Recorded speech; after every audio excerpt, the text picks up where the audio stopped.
Yawn mga kabayan, ako may papakinanan naman din ay siyempre. Sarap magluto ay ako din na sa kusina natira mga kabayan. Kaya sarap naman magluto at ngayon tayo gagawa ulit ng masarap na pulutan ulit. Abay, siyempre naman may mga leftover tayo Oh, hindi ating gagawa ng paraan na mapakinabangan pat ma-recycle natin. Yan ang ating mga pagkain, huwag basta ipagtatatapon. Gagayta tayo ng ating mga pansahog, yung ating sweet onion iyan. Tapos itong red bell pepper, pampabango. Naku, ikasarap naman yung mga green bell pepper mga kabayan. Simple lang naman yung ating gagawin luto. Yung ating natirang tuna pa nga, yung tatanggal natin, sinaid natin dun sa mga buto-buto. Ay di ating sisisigin ngayon. Ayan ho. Kaya nga tayo nagagayat na ngayon yung ating mga pansahog na mapagayam. Simple-simple lang ng mga luto are. Talaga namang pagka naluto na may masarap din di ba gagayat na rin tayo niyang anong iyan, mga bawang na yan. Pero di tayo siling haba, yan sa inyo napapanuaw. Sa galing ng aking taga-video din, si kabayang aking bunso ko noon na si Prite, mga kabayan. Masira ang aking tripod pero may taga-video tayo ngayon. Papaedit na tayo ng ating non-stick pan na yan. Naglagay tayo ng karikit na mantika at yung ating mga laman noong tuna pangay ating ginayat-gayat. At atin muna ang ipiprito ng karikit diyan para may magkamero ng karikit na lutong. Pero hindi mo maglululutong yung katulad ng mga pisngi ng baboy. Ayan madami din yan. Isang serving din yan. Mga kabayan, at kaya nga piprito muna diyan ng karikit. So, tunay na para pwede na. Huwag na sisigayin. Marasipaw. Pero mas masarap siyempre pag ating titimplahan din ng karikit at may mga ginahit nga tayo mga pansahog. Di ayos. Ating nga ile-level up ang sarap. Tandaan nyo gayong kami nagpunta sa Tagaytay doon sa sikat na kainan doon ni Kabayang Wilma Dasent, yung chicks ni Ote, tarihuyo ang aming iniuwi, tinake home na tira naming tuna pa nga. Yan ho. Ngayon ko lang maipakita sa inyo at natabunan ng iba kong mga videos na ginawa ng iba kong mga luto, kaya nauna. Kaya ayoko namang masayang din na rin ating pinareparang aray.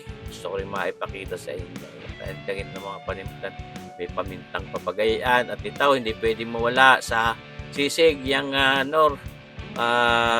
original seasoning na yun. Yan nakikita ninyo nakalagay natin diyan.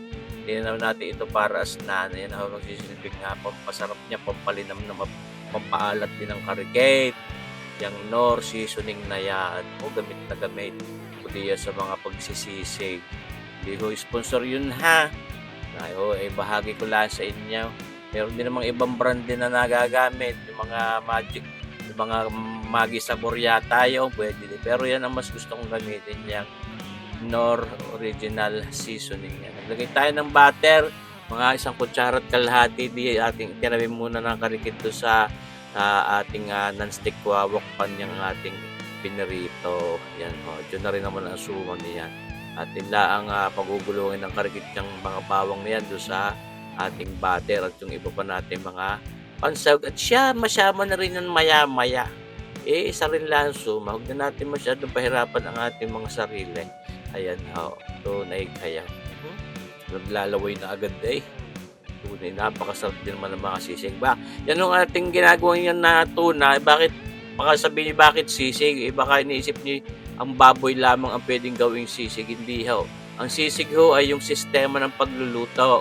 Hindi mismo yun ang tawag sa luto, kundi yun ay sistema. Kaya kahit mga baboy, ganyan, tuna, yan, kahit mga puset, tahong, lahat na, manok, pwede ninyo sisigin.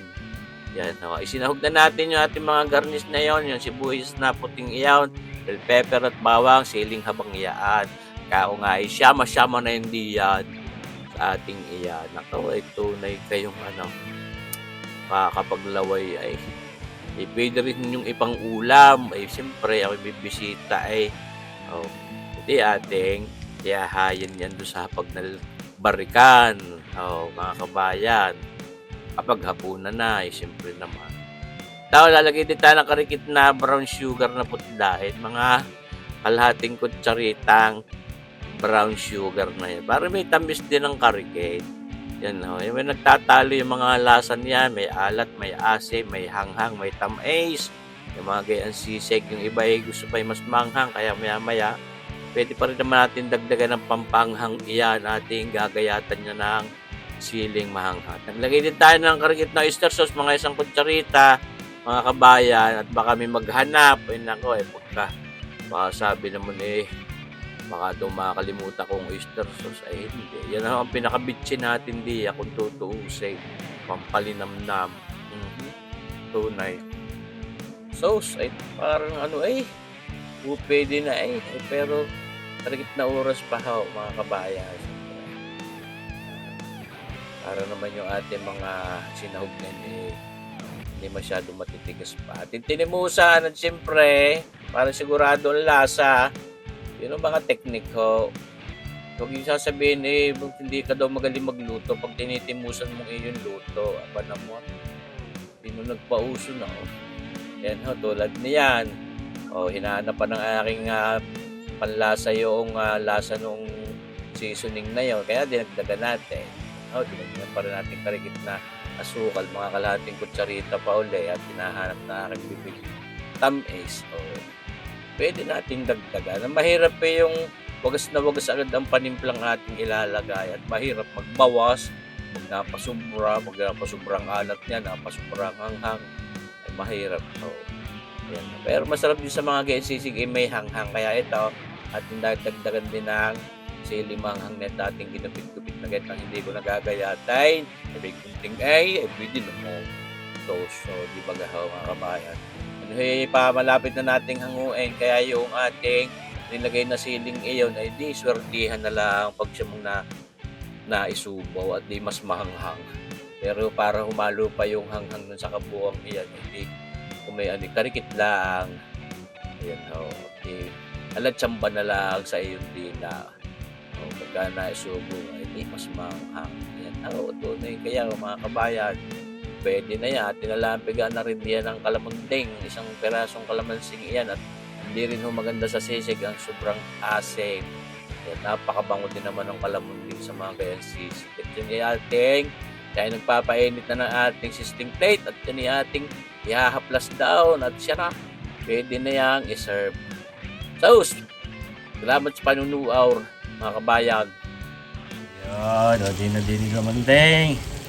Yan lumanding sa hapag ng barikan. Siyempre naman, ang ating sisling.